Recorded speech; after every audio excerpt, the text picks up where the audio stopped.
မင်္ဂလာပါကျွန်တော်တို့ property talkie season လေးမှာကြိုဆိုလိုက်ပါတယ်ဒီနေ့ကျွန်တော်တို့ဒီနေ့ဘာအကြောင်းဆွေးနွေးကြမလဲအကိုရောကျွန်တော်နဲ့ဘယ်လို project တွေအကြောင်းသိချင်လဲ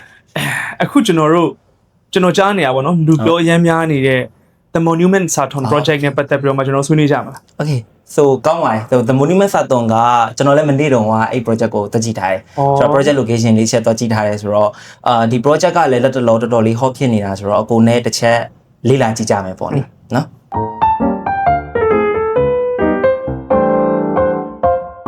ဆိုတော့ညီလေးမနေ့တုန်းကအဲ့ project ကိုသွားကြည့်ထားတာနော်ဆိုတော့အဲ့ project ကဘယ်နှမ်းမှာရှိရလဲ location နဲ့ပတ်သက်ပြီးကျွန်တော်နည်းပြောပြပါလားဟုတ်အဲ့တော့အဓိကကဒီထိုင်းမှာရှိတဲ့ project တွေတော်တော်များများကြတော့သူ project ရဲ့နာမည်မှာတင်ကိုက location ပါတယ်ဆိုတော့အခုဒီမှာဆိုလို့ရှိရင် The Monument Saturn ဆိုတော့တေချာတစ်ခုကတော့ Saturn area မှာရှိရပါဆိုတော့ Saturn ဆိုအခုသိတဲ့အတိုင်းပဲဗျာဘန်ကောက်ရဲ့တကယ် CBD area တကယ် location မှာအချက်ကြာ prime location လို့ပြောလို့ရတယ်business tower တွေရှိမယ် luxury condo တွေပြီး 5 star hotel တွေဒီညမှာအများကြီးရှိတာဖြစ်တဲ့အတွက်ဆိုလိုချင်တဲ့သဘောတရားတော့နေရာကောင်းမှာရှိတဲ့ project တစ်ခုပေါ့ဆိုတော့နောက်တစ်ခုရှင်းပြရလို့ရှိရင်ဒီ project ကoffline project ဖြစ်တယ်offline ကိုမှ2030 quarter 1မှာပြီးမှာ2030ဟုတ်တယ်2030 quarter 1မှာပြီးမှာlocation ကပြောရမယ်ဆိုလို့ရှိရင်တော့ဒီအနီးတစ်ဝိုက်မှာက embassy တွေအများကြီးရှိတယ်ဟုတ်တယ်အဓိကအဖြစ်BDS နဲ့အရင်ပြောအောင်ကွာ BDS ဆိုလို့ရှိရင် St. Louis BDS နဲ့နေတယ်အဲ့တော့ St. Louis ဆိုပြောရင်အခုဘယ် embassy ကိုသွားပြင်းနေလဲမြန်မာ embassy yes မြန်မာ embassy ဆိုတော့အဲ့နားမှာမြန်မာ embassy ရှိတယ်ဒီနားတစ်ဝိုက်မှာဒီနားကဒါဆိုမြန်မာ embassy ပေါ့ဆိုတော့မြန်မာ embassy နဲ့တော်တော်လေးကိုနီးတယ် St. Louis နဲ့ project နေရာနဲ့ဆိုလို့ရှိရင်80 မီတာกว่าပဲရှိတယ်ဆိုတော့ပြောရလို့ရှိရင်ကျွန်တော်တို့ကဒီလမ်းထဲကို10မိနစ်တောင်မဝင်ရအောင်ဆိုလို့ရှိရင် project လုံးဝတော်တော်နီးတယ်ပေါ့နော်ဆိုတော့ St. Louis BDS ကနေဆင်းလိုက်ရောက်နေတဲ့80 မီတာအကွာမှာဆိုလို့ရှိရင် project ရှိမယ်ပေါ့နော်ဆိုတော့နေရာကောင်းမှရှိရလို့ပြောလို့ရပြီးတော့ embassy zone ဖြစ်တဲ့အတွက်အိမ်လေးဆံပေးတာနဲ့ငါ့ရဲ့အိမ်ကဘယ်မှာလဲလို့မေး embassy zone ဆိုလက်မထောင်လို့ရအောင်နော်အဲ့တခုအားသာချက်ရှိတယ်ဒီ project ရဲ့ developer ရော developer ကကျတော့ဒီထိုင်းနိုင်ငံရဲ့ top developer Sanseria နေစောင့်ပါပေါ့နော်ဆိုတော့ Sanseria လည်းစောင့်မယ်ပြီးတော့သူကဒီ The Monument series ကကျတော့တခုအားသာတာကအရန် exclusive ဖြစ်တယ်ပေါ်တော့မနေဘူးပေါ့နော်ပြောချင်တဲ့သဘောတရားကျတော့ The Monument series မှာကိုပဲရှေ့မှာ project ကနှစ်ခုပဲစောက်ရသေးတယ်2016တုန်းကတစ်ခု2019တုန်းကတစ်ခုပေါ့နော်2016တုန်းကဆိုလို့ရှိရင် The Monument 12ပေါင်ရှိမယ်2019ဆိုကျွန်တော်ထုံးတော့ The Monument ထုံးတော့ရှိမယ်အခုဒါကတော့တတိယမြောက် project ဖြစ်မှာပေါ့လေဆို The Monument Saturn area မှာထပ်ပြီးတော့ထွက်လာမယ် ultra luxury condo project ဖြစ်မှာပေါ့ဟုတ်ဒီ project ကဒီသူ့ရဲ့ location အရာရောဆိုလို့ရှိရင်တော့ luxury condo လို့ပြောလို့ရတယ်ဆိုတော့အဲ့ဒါ luxury condo ပြီးတော့ကျွန်တော်နောက်ထပ်သိချင်တာ payment plan တွေဘယ်လိုရှိလဲpayment plan ကကြတော့ Sanseri project တော်တော်များများက 30% down payment ပေးရုံပဲပေါ့နော်ဆိုတော့ဒီ project ကိုပထမဆုံးစဝယ်မယ်ဆိုလို့ရှိရင်ပထမဆုံး booking fees တင်ရမယ် booking fees ပြီးပြီဆိုလို့ရှိရင် 30% down payment ကိုပေးချေရမယ်ဒါဆိုကျန်တဲ့ 70% ကိုကြတော့ကျွန်တော်တို့ project ပြီးစီးတယ်2030 quarter 1မှာပေးရုံပဲokay ဆိုတော့ညီလေးဒီ project အကြောင်းလေးကျွန်တော်နည်း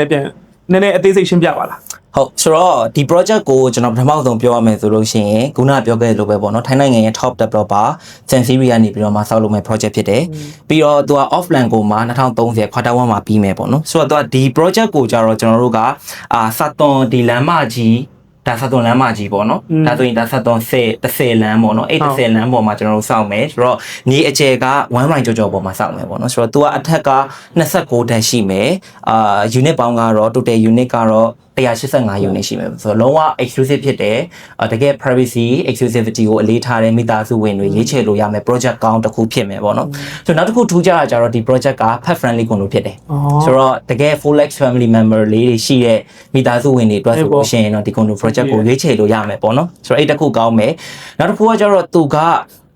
ဒီ Sanseri ရဲ့ ultra luxury condo projectထဲကဒီ Monument series ဖြစ်တဲ့အတွက်သူ့မှာပေးမဲ့ facility တွေကလည်းတကယ်ကို premium feeling ကိုရမဲ့ facility တွေကိုထည့်ပေးမယ်လို့တော့သူတို့ပြောထားတယ်ပေါ့နော်နောက်တစ်ခုဒီကုန်းတို့မှာထူးခြားတာပါလဲဆိုတော့ car parking space ဆိုတော့ car parking ကို yes ပုံမှန်ဆိုလို့ရှိရင်တာမန်ကွန်ဒိုတွေမှာဆို car parking space ကသူက 50% လောက်ပဲရှိတတ်တယ်ဗျာဆိုဒီ condo project မှာကျတော့သူက car parking space ကို car parking ဒီ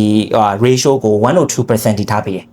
ဆိုတရားရဂိုင်နှုံးအထိတော့အိမ်တိုင်းစီ car parking နေရာရမယ်ဆိုတဲ့သဘောဖြစ်သွားတာပေါ့102% ဆို100% ရမှာဆိုတော့တာမန်ကွန်ဒိုတွေမှာဆိုရင်50ဒါမှမဟုတ်အများဆုံးပေးနိုင်လဲ80လောက်ထိပဲပေးနိုင်တယ်ဆိုတော့ဒီ condo project က100နှစ်ထိ percentage ရမှာဆိုတော့ဟိုနေတဲ့သူတွေအတွက်ဒီကလည်းဟိုအဆင်ပြေရဲ့အဆင်ပြေရဲ့ပေါ့နော်ဆိုတော့ဟုတ်တယ် luxury condo မှာနေရဆိုလူတိုင်းနိပါကားရှိကြမှာပဲ ဟုတ်တယ်အဲ့တခုကတော့လုံးဝအားသာချက်ရှိတယ်ဆိုတော့ location ကျွန်တော်ပြန်ပြီးတော့ highlight လုပ်ပြမယ်ဆိုတော့ location ကကြတော့ဒီမြန်မာတန်ယုံနဲ့နေတဲ့ embassy zone ထဲမှာရှိရပေါ့နော်အနီးတစ်ဝိုက်မှာဆိုလို့ရှိရင်ကျွန်တော် Morocco တို့ Belgium တို့ British တို့ဒီ embassy အများကြီးရှိရနောက်တစ်ချက်ကကြတော့ဘန်ကောက်ရဲ့ဒီဒုတိယအမြင့်ဆုံးတာဝါလို့ပြောလို့ရတယ်မဟာနခွန်အဲ့မဟာနခွန်ကကြတော့ကျွန်တော်တို့ဒီ project ရှေ့တက်ထွက်လိုက်တာနဲ့တင်မဟာနခွန်တိုက်ကြီးဟီးနေအောင်လှမ်းနေရတယ်ဆိုတော့ဟိုတော်တော်လေးနီးတယ်ပေါ့နော်ဆိုတော့ BTS ကလည်း St. Louis BTS နဲ့ဆင်းလာနေတဲ့80မီတာအကွာလောက်မှာရှိတာဆိုတော့ location အပြည့်ဘာမှပြောကြမလို့နောက်တစ်ချက်ကစသွန်ဆိုတာနဲ့တင်ကိုလူတွေကလုံးဝ impressive ဖြစ်ကြတယ်ကိုယ့်ရဲ့အိမ်ကဘယ်မှာရှိလဲလို့မင်းစသွန်မှာရှိတယ်ဆိုလုံးဝ impressive ဖြစ်ကြတယ်ပေါ့နော်ဘာလို့ impressive ဖြစ်လဲဆိုတော့စသွန်က CBD area ဖြစ်တယ် business လုံးဝ business ကိုတကယ် run နေတဲ့ area ဖြစ်တယ်ဆိုတော့ဟိုပြောရင်လူကုန်နဲ့အတိုင်းဝိုင်းနေကြတယ်ပေါ့နော်ဆိုလူကုန်နဲ့အတိုင်းဝိုင်းနေကြပြီးတော့များသောအားဖြင့်သူစစ်တမ်းတွေရတော့ဒီမှာကဟို investment ထက် own use ကိုပို့ပြီးတော့သဘောကျကြတယ်ဥပမာထားပါတော့ရုံးမှာနေမဲ့သူတွေဒီ foreigner တွေပါဒီတန်ရုံးမှာရှိတဲ့ဝန်ထမ်းတွေဆိုလို့ရှိရင်ဒီနားတစ်ဝိုက်မှာရှိတဲ့ luxury condo project တွေကိုသူကကြိုက်ကြတယ်ဆိုတော့ဒီ condo ကကြတော့အဲ့နေရာမှာတကယ်ကို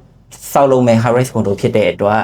ဟိုနောက်ပိုင်းမှာဘယ်လိုပြောမလဲအလားလာကောင်းတယ်ပေါ့နော် potential ရှိတဲ့တကယ်ဟိုနေဖို့အတွက်ရော investment လုပ်ဖို့အတွက်ကော potential ရှိတဲ့ project လို့ပြောလို့ရတယ်ပြီးတော့လေညီဒီနောက်အဲ့ဒီအခုဒီ project နားမှာ JTC area နဲ့လည်းနီးရလို့ပြောတယ်အဲ့ဒါဟုတ်လားဟုတ်တယ်ဟိုသူကဒီ jewelry trading center လို့ခေါ်တဲ့ GTC ပေါ့နော်ဆိုများသောအားဖြင့်ဒီနိုင်ငံတကာမှာရှိတဲ့ကြောက်ကုန်တွေကနေပြီးတော့မှဒီမှာလာပြီးတော့ train လုပ်ကြရတယ်ပေါ့နော်ဆိုတော့ဒီ condo project နဲ့ဆိုလို့ရှိရင် GTC က5 minute driving distance လောက်မှာပဲရှိတယ်ဆိုလမ်းလျှောက်သွားရင်လည်းရာတော်တော်လေးကိုနီးတယ်ပေါ့နော်ဆိုတော့ဟိုပြောရမယ်ဆိုလို့ရှိရင်ဒီ GTC မှာကျတော့ဒီကြောက်ကုန်တွေလာကြတာဖြစ်တဲ့အတွက်ဒီတချို့ကြတော့ဗျာဒီနေရာနဲ့ညီညွတ်လာမှရှိတဲ့ luxury condo တွေကိုရှာကြတယ်ဆိုတော့ပြောရလို့ရှိရင်ဒီကွန်ဒိုကလည်းဒါအတွက်ကိုလုံးဝဟိုဘယ်လို demand ကောင်းနေတယ်ပေါ့နော်ဆို demand ကောင်းနေ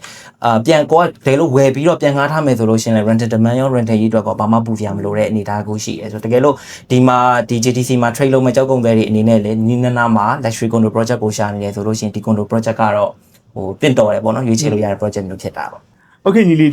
းအခုဒီ project ရဲ့အခန်းအမျိုးအစားနဲ့ဈေးနှုန်းလေးကိုလည်းကျွန်တော်ပြောပြပါဟုတ်ဆိုတော့အခန်းမျိုးစားကတော့ကျွန်တော်တို့၅မျိုးတွေကယူလို့ရမယ်ဆို1 bedroom ရှိမယ်1 bed plus ပြီးရင်2 bedroom 3 bedroom ကိုမှ penthouse ကြီးကျွန်တော်တို့ထပ်ပြီးတော့မှယူလို့ရမယ်ပေါ့ဆိုတော့ဒီ၅မျိုးတွေကမှကျွန်တော်ရွေးချယ်လို့ရမယ်ဈေးနှုန်းကတော့သူ့ရဲ့ original price က 10.6 ကနေစတယ်ဘာလို့ကျွန်တော် original price လို့ပြောရလဲဆိုတော့အခုဒီ September 23ရက်နေ့အထိဒီအတော်အတွင်းထဲမှာကျွန်တော်တို့ pre-sale ကာလရှိရပေါ့နော်ဆိုတော့ဒီတော်အတွင်းထဲမှာကျွန်တော်ဝယ်မယ်ဆိုလို့ရှိရင်ပုံမှန်လက်ရှိပေးနေတဲ့ discount ထက်ကိုမှနောက်ထပ် double ထပ်ပေးမယ် double ထပ် short ပေးမှဖြစ်တဲ့အတွက် double discount ရှိတာဆိုတော့ပြန် short မယ်ဆိုလို့ရှိရင်9.8 လောက်နဲ့ဖြစ်သွားမယ်ဆိုတော့တော်တော်တက်တာပါတယ်ပေါ့တော်တော်တက်တာပါတယ်ဆိုတော့ဈေးတန်နဲ့အခုလက်ရှိအချိန်မှာပြီးတော့ down payment လည်း 30% ပဲပေးထားရအောင်ပဲဗျဆိုတော့ booking fees ကလည်းအခန်းမျိုးစားပေါ်မှာမူတည်ပြီးမှ2သိန်း3သိန်းစသဖြင့်ကွဲသွားတာဆိုတော့ဒီလောက်ပမာဏတစ်ခုနဲ့ကျွန်တော်တို့ကဝယ်ထားလို့ရမယ်ပြီးဆို project ပြီးတဲ့ဒီ2030 quarter 1ကျတော့မှာ 70% ကိုပေးထားရုံပဲဆိုတော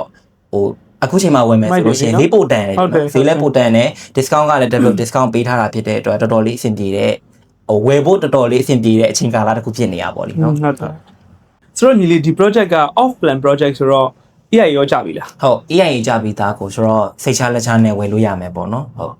AI လည်းကြပြီဆိုတော့ဒီပိုင်ဆိုင်မှုနဲ့ပတ်သက်ပြီးတော့လည်းကျွန်တော်ပြောပြပေးပါဟုတ်ဆိုပိုင်ဆိုင်မှုကတော့ free hold ဆက်ရမယ် free hold ဆက်ရမယ်ဟုတ် free hold နဲ့နော်ညာတော့ဖြစ်လဲ condo တွေကတော့ free hold နဲ့ရတယ်နော်ဟုတ်တယ်ဆိုတော့စက်တော်မှာရှိတဲ့ condo တွေကတော့ free hold ပေးပါတယ်ဆိုတော့အဓိကတော့ဘန်ကောက်ရဲ့ wireless road ပေါ်မှာရှိတဲ့ condo တချို့သားလေးရင်ဒီလီဆိုပိုင်ဆိုင်မှုရတယ်ပေါ့နော်ဆိုတော့ဒါပေမဲ့အခုကကြတော့ဒီတမူနီမဲ့စာတုံ condo ကိုကြတော့ကျွန်တော် free hold နဲ့ရမယ်ပေါ့လေဟုတ်ဆိုအခုကျွန်တော်တို့ location လဲကျွန်တော်ပြောပြီးတော့ညီလေးရှင်းပြပေးပြီးသွားပြီပေါ့နော် location ရောဒီ project ရဲ့ quality သူရဲ့အားသာချက်တွေကိုကျွန်တော်တို့ပြောပြထားပြီးဆိုတော့ဘယ်လိုမိသားစုတွေနဲ့ကြိုက်မယ်လို့ထင်လဲဟုတ်ဆိုတော့အဓိကတော့ကျွန်တော်ရှေ့မှာပြောခဲ့သလိုပဲပေါ့နော်စာတုံဆိုတာကဒီ investment အတွက် own use ကိုပို့ပြီးတော့အလေးထားတဲ့သူတွေတော်တော်များများရယ်ပေါ့နော်ဆိုတော့အဓိကတော့ဒီမှာဟိုတန်ယုံနေနဲ့လည်းနေတယ်ပြီးဆိုတန်ယုံဝင်နေတော်တော်များများကဒီစာတုံ area မှာနေကြတယ်ပေါ့နော်နောက်တစ်ခုကကျတော့ဒီဟိုခုနပြောတဲ့ဒီ jewelry ဒီ trade center မှာရှိတဲ့ဒီကုန်တွေတွေပါဆိုလို့ရှိရင်ဒီနောက်တစ်ဝိုင်းမှာရှိတဲ့ဒီ condo project တွေကိုရှာကြတယ်ပေါ့ဆိုတော့နောက်တစ်ခုကကျတော့ဗာလဲဆိုတော့ဒီ ultra luxury lifestyle နဲ့ဒီ living experience ကိုလိုချင်တဲ့မိသားစုတွေကြတော့ဒီနာပတ်ဝန်းကျင်မှာရှိတဲ့ condo project တွေကိုအရန်ကြိုက်ကြတယ်ဆိုတော့ ဒီ project ကဘယ်သူတွေနဲ့ကြိုက်လဲဆိုလို့ရှိရင်မိသားစု AC နေချင်တဲ့သူတွေတကယ် ultra luxury lifestyle living experience ကိုလိုချင်တဲ့သူတွေပြီးပြီဆိုလို့ရှိရင်ဒီကိုယ်တိုင်နေတာတောင်မှထားပါတော့နောက်ထပ် invest လုပ်ချင်သေးလားပေါ့လေနော်တစ်ဆင့်ထပ်ပြီးတော့မှ invest လုပ်ချင်သေးလားလုပ်ချင်တယ်ဆိုလို့ရှိရင်လည်းဒီနေရာကတကယ် rented demand က rented yield ကောင်းတဲ့နေရာဖြစ်တဲ့အတွက်ကဟိုဘာမှ rented market ဘာမှလက်ကြည့်စရာမလိုတဲ့နေရာ location မှာရှိနေတဲ့တကယ် ultra luxury condo project ကြီးဖြစ်တဲ့အတွက်ကိုတော်တော်လေးဟိုမှဟိုဘယ်လိုပြောမလဲအဆင်ပြေတယ်ပေါ့နော်နောက်တစ်ချက်ကကျတော့ဒီ project ဒီကျွန်တော်ပြောခဲ့သလိုပဲပေါ့နော်ဒီ Sun Series ရဲ့ ultra luxury condo project တွေထဲမှာဒီ The Morning Man Series က10နှစ်ကျော်ကြာမှထပ်ထွက်လာတဲ့နောက်ထပ် project တစ်ခုဖြစ်တယ်ဆိုတော့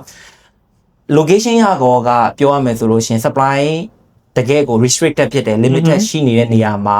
ဟို demand ကောင်းတဲ့ project ခုလိုဖြစ်နေတယ်ပေါ့နော်ဆိုတော့တကယ်ကိုမှကျွန်တော် capital appreciation ကိုလိုလားတဲ့ investor တွေအတွက်ဆိုလို့ရှိရင်လည်းဟိုရွေးချယ်တဲ့ project လို့ပြောလို့ရတယ်ပေါ့ဟုတ်ကဲ့ဆိုတော့ဒီအခုဒီ project ကိုညီလေးရှင်းပြပေးတော့လို့ကျေးဇူးအများကြီးတင်ပါတယ်ဆိုတော့နောက်တစ်ခုပေါ့နော်နောက်တစ်ခါကျတော့ဒီ project နဲ့ပတ်သက်ပြီးတော့မှ add on ညီလေးပါထပ်ဖြည့်ပြီးတော့ပြောစရာရှိသေးလားဟုတ်ဆိုတော့ကျွန်တော် highlight ထပ်လုပ်ချင်တာပေါ့နော် highlight လုပ်ချင်တာကကျတော့ဒီ project ဒီ pet friendly condo ဖြစ်တဲ့အတွက်ကြောင့်73 area မှာ pet friendly condo ကတော်တော်လေးရှားတယ်ဟုတ်တယ်ဆိုတော့အခုကဒါကကျတော့မှ ultra luxury sector တွေမှာတကယ် pet friendly condo ရမှာဆိုတော့တကယ်ဟို full lex family member လေးတွေရှိတဲ့သူတွေအတွက်တကယ်ကိုရွေးချယ်လို့ကောင်းတဲ့ project မျိုးဖြစ်တယ်ပေါ့နော်နောက်တစ်ခုကကျတော့ကျွန်တော်တို့က condo project ဖြစ်တဲ့အတွက်ဟို condo project မဟုတ်ပါဘူး project တော်တော်များများတော့ foreign quota ရှိတယ်ဆိုတော့ဒီ project မှာလည်း foreign quota က limitation ရှိတယ်ဆိုတော့ကိုကြိတ်တဲ့ဘတ်အလှည့်တွေပြီးပြီးဆိုအခန်းမျိုးစားတဲ့ layout တွေကြတော့သူများထက်ဦးအောင်ယူထားမှာကိုကြိုက်ကိုတွေ့မှာဟုတ်ဆိုတော့အခုချိန်ကလည်းဘာဖြစ်နေလဲဆိုတော့ pre-sale ကာလမှာကိုမှ discount ကလည်း September 13 ရက်နေ့ထိကို double discount ပေးထားတယ်ဆိုတော့ဈေးကတော်တော်လေးတန်နေတဲ့အနေအထားမှာရှိနေတယ်ဆိုတော့သူထက်ကဥအောင်တော့အကိုရဲ့ကြိတ်ပြီးတော့ဝယ်ကြမှာပဲဝယ်ကြမှာဆိုတော့ကိုကြိတ်တဲ့အခန်းကိုကြိတ်တဲ့ဘတ်အလဲကိုယူဖို့အတွက်ဆိုတာကသူများထက်ဥမှာပဲရမယ်ဆိုတော့ကျွန်တော်ကတော့ဟိုအားလုံးကို recommend ပေးချင်တာကကြတကယ်လို့ဒီ condo project ကိုတကယ်လေးကြိုက်တယ်အသေးသေးလေးထပ်သိချင်တယ်ဆိုရင်တော့ကျွန်တော်တို့လာပြီးတော့မေးလို့ရပါသေးတယ်တကယ်လို့ကြိုက်တယ်ဆိုလို့ရှိရင် booking fees ကိုတင်ထားချင်တယ်ဆိုလို့ရှိရင်ကျွန်တော်အမြန်ဆုံးပေါ့နော် booking fees ကိုတင်ထားဖို့အတွက်ကိုကျွန်တော်ကအားလုံးဥမာရမှာလေဒါတော့အဲ့လိုမျိုးဖြစ်တယ်ဟုတ်ကဲ့ဒီ project နဲ့ပတ်သက်ပြီးတော့မှအခုကြည့်နေတဲ့မိတ်ဆွေတွေနဲ့ဘယ်လိုမြင်လဲမြင်လေးတွေလည်းကျွန်တော် comment မှာရေးပေးခဲ့လို့ရပါတယ်ဆိုတော့ဒီနေ့အတွက်တော့ဒီ season လေးကတော့ဒီလောက်ပဲပေါ့နော်ဒီလောက်မှာပဲအဆုံးသတ်ချင်ပါတယ်ဆိုတော့နောက်လာမယ့်ကျွန်တော်တို့ property talk အစီအစဉ်မှာပြန်လည်တွေ့ကြရအောင်ခင်ဗျဒီ project နဲ့ပတ်သက်ပြီးတော့မှစိတ်ဝင်စားရဆိုလို့ရှိရင်ကျွန်တော်တို့ SAC investment ကိုဆက်သွယ်ခွင့်တော့အားလုံးဖိတ်ခေါ်လိုက်ပါခင်ဗျကျေးဇူးအများကြီးတင်ပါတယ်ကျေးဇူးပါ